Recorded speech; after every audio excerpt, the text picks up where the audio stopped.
O sector do mar está a pasar momentos complicados en Rianxo. O patrón maior afirma que a situación actual é crítica e sinala que se non mellora, máis da metade dos pescadores e mariscadores estarán traballando en terra. O mundo da pesca afronta unha situación crítica en Rianxo, así o confirma o patrón maior da confraría rianxeira, Miguel Iglesias.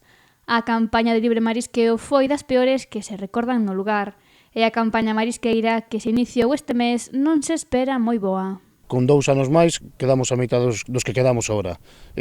A situación é moi crítica, moita xente este ano marchou xa pa terra, pa de Cortizo, pa outras Fegealsa, pa outras empresas a traballar, que ben decimos que son importantes as empresas en casos de que o mar falle, non estamos, o que dicía antes, non queremos que cerren, ao contrario, queremos que abran máis, pero cumprindo unha normativa.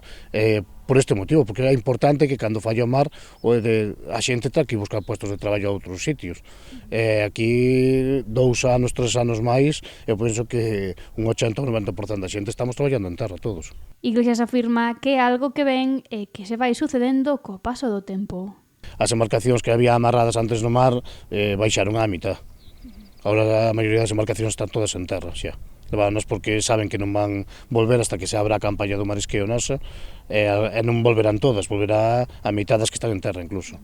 A campaña marisqueira xa está en marcha, pero antes de que se iniciara, os traballadores que seguían no mar dedicábanse á nasa do chopo, trasmallos, nasa de camarón ou gabatea.